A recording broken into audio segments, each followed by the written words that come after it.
Hello friends and potential friends. Well, it's another bright sunny day in Central Florida. I believe today is the 27th of March. So we're just about the end of March. And things are kind of slowing down a little bit. I've got a lot of the spaces filled up. And I don't have a whole lot in the lab that needs to come out here. A few asparagus, and that's a little bit of basil, and that's about it. But I figured it's been a couple of weeks, so I'd bring you out here and we'll just take a walk around and see what's going on and see what I've gotten done. Well, I guess we can start up here on the patio where I usually start my videos. Prickly pear cactuses are putting on a lot of new growth. There's, I think, 5 pineapples in there that I really need to move out to the pineapple plantation. But I've been keeping them in the containers in hopes that 1 or 2 of them might start forming a fruit. And if that happens, they're going with me to Mom's later this summer. Ginger and turmeric tower, I look at that every day, and so far I'm not seeing any sprouts. Out in the main garden, well, first, this guy here, I brought that plant back from Mom's last summer because the leaves on it look an awful lot like a mulberry. And I thought it was dead most of the winter, but when the spring came along, it started putting on leaves again. And they do look quite a bit like a mulberry leaf. So far I'm not seeing any sign of berries or anything, but it is pretty small still. I think I need to put that in a bigger pot and nurse it along a little bit. And as we enter the garden, I still have my 3 pumpkin pie pumpkin plants and 3 butternut Sasquatch plants. They're drooping a little bit right now because they're getting direct sunlight out here. And contrary to what some people believe, a lot of these so-called heat-loving plants don't like the Florida heat.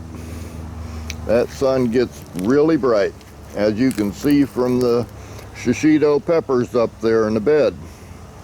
They're all kind of drooping a little bit too. Of course, to be fair, we haven't had a lot of rain this year yet. Still hoping to get some more. They're saying we might get more rain this weekend, but we'll just have to see.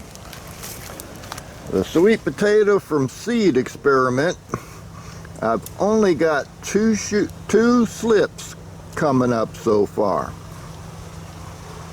So I really need more than that to continue the experiment.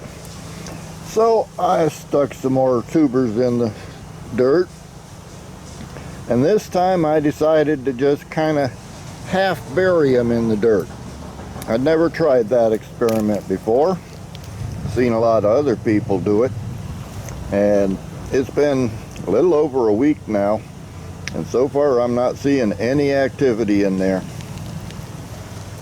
Strawberry tower, well, that one's a good and bad story too. I do have quite a few strawberries that are making it in there, but I had quite a few of them that looked like they weren't going to make it. So I went back to Wally World the other day and got another couple packs of strawberry crowns to put in there, and hopefully I'll have enough to fill that thing out. Oh, there's the rosemary. I haven't been looking at that a lot lately, but it's still just here. Cabbage collards, they're just doing what cabbage collards do. Still looking good, getting tall, and they're actually some of them are looking like they're trying to form heads. I've never had cabbage collards form a head before, so I'm not sure what's going on there. Over here in this bed, I've got a little bit of empty space here still. Then we got the kale. It's not growing real fast. Then again, I think it's because it's been so dry. I mean, I get out here 2 or 3 times a week and water, but I can't give these gardens nearly enough water to keep up with Mother Nature when she's doing her job. Just lately, she hasn't been doing her job that much. Comfrey's looking good over here. Got a couple of nasturtiums and marigolds. I'm thinking about putting that at the bottom of another tower and bringing the basil out to fill out the tower. And I do have a bunch of basil here that I could add to the tower if I choose to. I still have to watch where I'm walking because there's a lot of bees out here. And okay, radishes. Radishes are still going to seed. If you've never seen a radish seed pod, this is what they look like. Probably 3 or 4 seeds in each one, I believe, although I haven't taken one apart to try to find out. I have taken a few apart to stick in my mouth. Those are really good. I haven't decided whether I'm going to save any of these seeds because it's pretty obvious that these seeds were cross-pollinated with something.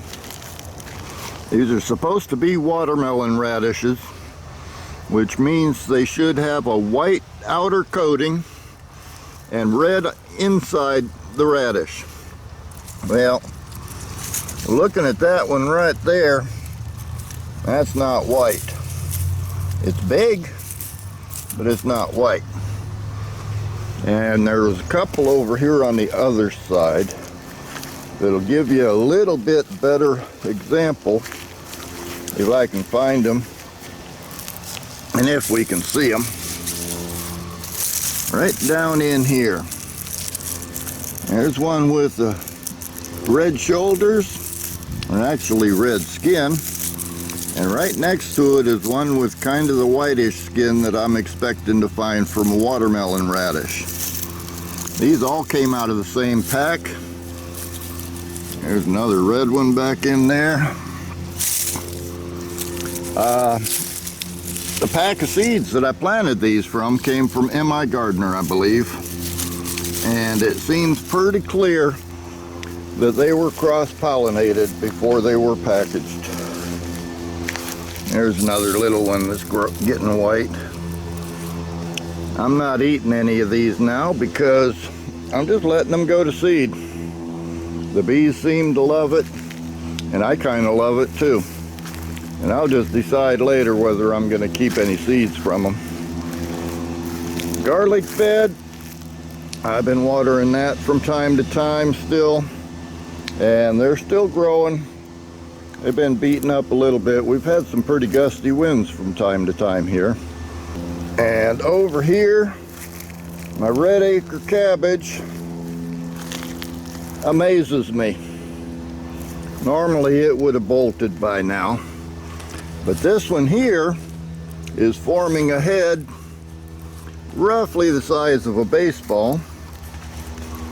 This one right here has got a head maybe the size of a tennis ball. And I believe that's the only two that are getting solid heads on them. The golden acre cabbage next to it, they're trying to form heads. That one's not quite golf ball size, but it feels solid. This one's still kind of squishy. Haven't got anything planted at the end there yet, but I've got a few ideas. And over here, this is my last carrot patch. These were the Shinkarota carrots. They seem to be getting bigger than the Danvers 126s were. They're all flattened out right now because one of the cats figured out that makes a nice comfortable bed, and I may have to try to dissuade her from that. I'm trying not to pull any because I want them to get bigger. But some of them are, I've had some come out of there that are about 6 inches long, and they taste real good. Let's see, while I was at Wally World, I picked up some seed potatoes. I've got, I think, 5 potatoes planted in here. Those are the Yukon Golds. Over here next to them, I planted 5 of the Red Norland. When I got the Red Norlands, they already had some long shoots on them. So I'd put them pretty deep in the ground. As you can see, a couple of the shoots are already coming up above the ground. And then for grins, I put in about 40 yellow onion sets right in here. Now I must admit, the quality of the seed potatoes and the onion sets and the strawberry crowns that I got from Wally World was not the greatest. So I'm just hoping that they produce something for me. My bell pepper bed, some of them are starting to droop a little bit in the sunshine, but they seem to be doing fairly good. They're not growing as fast as I'd like them to, but they are growing as fast as they're going to grow, I guess. And I've been really wondering about the Praxis cherry tomatoes. I've eaten a lot of little tomatoes out of this year. If you've seen some of my harvest pictures at the end of some of my videos, you'll know about that. And as you can see, there are a lot of tomatoes still hanging on there. Problem is, I haven't had any of them ripen in about a week and a half. So I'm not sure what's going on there. It hasn't been oppressively hot. It's only about 78 right now. We have hit 80 a couple of days, but they just don't seem to want to ripen. And over here on this side, the Prairie Morse beefsteaks, they've about doubled in size since the last time I showed them to you. And quite a few of them have blossoms on them. So far I'm not seeing any tomatoes forming. I don't think it's going to be very much longer though. And they're getting big enough now to where I'm going to have to tie them up pretty soon. And over in here, a few more pineapples. And I finally put that fig in a bigger container. I decided to keep it in a container for now because, number one, I don't have a good spot out in the yard that I could plant it in the dirt. And number two, I want to make sure I can move it around a little bit if I need to. It's in about the sunniest spot in the garden right now. And it seems to be doing pretty good so far. And then finally, the patience bed. I think a couple weeks ago I told you I had planted a bunch of seedlings down at the far end, and they're all doing pretty good still. Got 3 different crowns from previous plantings that came up this year. And then this week I put about 6 more seedlings in this end. Now before I put the seedlings in these 2 ends, I added a few more bags of compost to try to bring the level up a little bit more. Haven't put any compost in the middle because I don't want to bury those crowns that are in there. But it's slowly getting filled up more and more. And I just have to be patient. But I can also just stand out here and watch all the bees. Got honeybees, bumblebees, and they are loving these wildflowers. I'm just doing what I can do now and coming out and enjoying the garden every day and sharing it with my friends when I get a chance. Hope you enjoyed the little tour, and I'll talk to you next time.